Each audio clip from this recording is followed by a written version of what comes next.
वजीफा पढ़ दीजिए, बरकत नहीं हो रही है। अमा तुम मदीने वाले को राजी कर लो, किसी तावीज की जरूरत नहीं, सिर्फ वो राजी हो जाए। इसलिए कि जिन जिन से वो राजी हुए हैं, तारीख उठा करके देख लो, वक्त के इमाम बन करके उभरे। इस वीडियो को लाइक करें, हमारे चैनल को सब्सक्राइब कर बेल आइकन जरूर प्रेस करें। अख्तर रजा से राजी हुए हैं तो दुनिया के ताजुल शरिया बन गए हैं। अब्दुल कादिर से राजी हुए हैं तो हजरत गौसे आजम बन गए। अबू बकर से राजी हुए हैं तो सिद्दीक अकबर बन गए। वो राजी हो जाए, बस इसी में हमारी कामयाबी। आजकल हम शादियों के नाम पर जितनी नौटंकियां कर रहे हैं, उतना गैर भी नहीं कर रहे। वो नंगा नाच नचाया जा रहा है बेहयाई का हमारे यहाँ शादियों के मौके पर, और एक तरफ सोशल मीडिया पर उलमाए अहले सुन्नत नामूसे रिसालत पर पत्थर मारने वालों से बराबर जंग कर रहे हैं।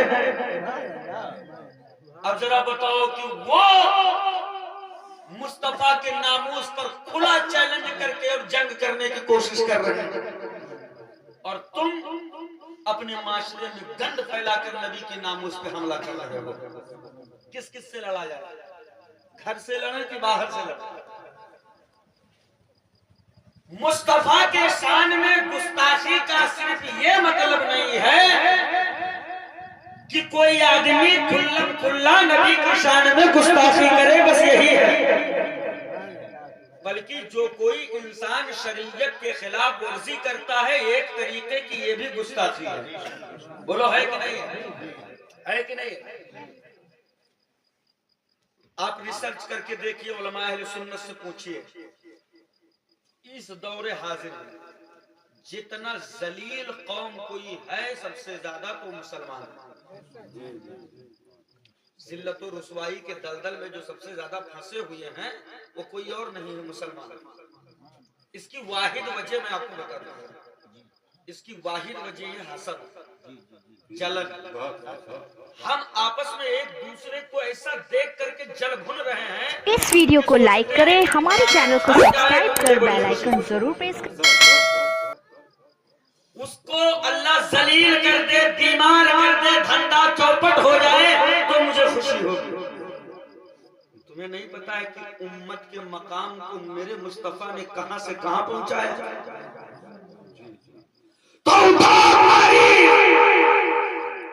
देखो मेरे नबी की जिंदगी पाक को, जो खुद मदीने वाले ने मस्जिद नबवी में खड़े होकर और एक दूसरे मुसलमान को बुलाया, ए मुहाजिरीन इधर आओ, ए अंसार वालों इधर आओ।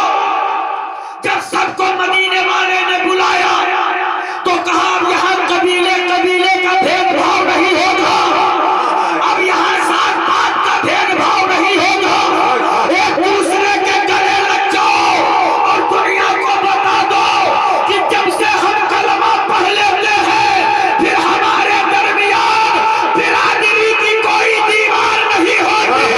मुस्तफा के निस्बत से हम आपस में भाई हो जाया करते हैं। सुभान अल्लाह, सुभान अल्लाह, बहुत खूब। बोलो, हो जाते हैं कि नहीं हो जाते हैं? अब सुनो, अल्लाह के रसूल फरमाते हैं, ईमान वाले सब, आजकल तो हमारे यहाँ माशाअल्लाह खान साहब, अंसारी साहब, सिद्दीकी साहब, शेख साहब, शाह साहब, इन लोग के दरमियान जंग छिड़ी रहती है। ये जंग छिड़े रहो, कयामत के दिन पता चलेगा। अगर मदीने वाले ने पूछ लिए तो किसने हक यक्का जवाब है? कोई जवाब आपके पास? खसैबी सब यही की धरी रह जाए। अल्हम्दुलिल्लाह मैं भी खसा हूं, लेकिन इसका मतलब ये नहीं कि मैं फख्र करूं कि फलाना शाह है, ये अंसारी है, वो पता नहीं क्या है, वो मनिहार बिरादरी के, दर्जी बिरादरी के, तो मैं सब पे फौकियत हासिल करता हूँ। अमा जैसे मैं कलमा पढ़ता हूँ वैसे वो भी पढ़ते हैं। जिस नबी का कलमा मैं पढ़ता हूँ उसी नबी का तुम भी पढ़ रहे हो। जो रसूल तुम्हारा है वही रसूल हमारा है। जिस जन्नत में तुम जाओगे उसी जन्नत में मुझे भी जगह मिलेगी। तो इसमें खसहिदी वाली कौन सी बड़ी बात होगी? इसमें कौन सी बड़ी बात होगी? आप हमें बताएं। मदीने वाले ने ईमान वालों की हकीकत को समझाते हुए यूं इरशाद फरमाया, कि जितने मुसलमान कलमा पढ़ने वाले हैं उनमें कबीले का भेदभाव नहीं होना चाहिए, बल्कि सारे मुसलमान को मिल करके इस तरह रहना चाहिए जैसे कि एक जिस्म में तमाम आज़ा होते हैं, ऐसे ही मुसलमानों को एक जिस्म बन करके रहना चाहिए। मिसाल के तौर पर मिसाल ले लीजिए, आपके जिस्म में हाथ भी है, नाक है, कान है, मुंह है, सर है, पैर है, उंगलियां हैं, पेट है, सीना है, कंधा है, पैर है ना। लेकिन अगर पैर के अंगूठे को ठोकर लग जाए तो उस दर्द को पूरा जिस्म उस दर्द से मुतासिर होता है कि नहीं होता है? अगर वहां अंगूठे में ठोकर लगती है तो सर पहले चकरा जाता है, हाथ में भी उसका एहसास होता है, जहन में भी उसका एहसास होता है। यानी ठोकर पैर के अंगूठे को लगी तो हाथ को क्यों दर्द हुआ, कान को क्यों दर्द हुआ, समझ को जो है जहन में क्यों इतनी तकलीफ आई, मेरा माथा इतना क्यों चकराया? जवाब ये होगा इसलिए कि जिस जिस्म में तुम लगे हो उसी जिस्म में वो अंगूठा भी लगा है। आज़ा भले अलग अलग हो लेकिन रूह एक ही है जो सर से लेकर पैर तक सारे जिस्म की रहनुमाई करती है। ये ईमान वालों की तवज्जो से सुनिएगा, मदीने वाले फरमाते हैं अब तुमको भी ऐसे रहना है कि अगर मुसलमान मुर्तिहा में हो, मारू में हो, जबलगी में हो, में हो, बदला चौराहे पे हो, लेकिन ईमान वालों का दर्द एक होना चाहिए। अगर बदला के किसी एक गरीब मुसलमान के घर एक टाइम चूल्हा न जले तो उसकी फिक्र सिर्फ उस गरीब को नहीं बल्कि पूरी दुनिया के मुसलमानों को होना चाहिए। अगर किसी एक ईमान वाले का सर दर्द करे तो उस दर्द का एहसास पूरी उम्मत मुस्लिमा को होना चाहिए। कितनी अच्छी तरबियत मदीने वाले ने दी, लेकिन तुमने क्या किया?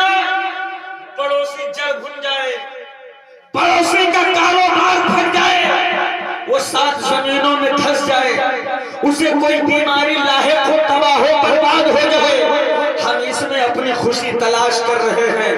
अब जरा मुझे बताओ कि जिस उम्मती को देखकर तू चल रहा है, जिस उम्मती से तू अपने सीने में हसद की आग पाले बैठा है, जिस उम्मती के लिए तूने अपने सीने में इतनी नफरत भर के बैठा है,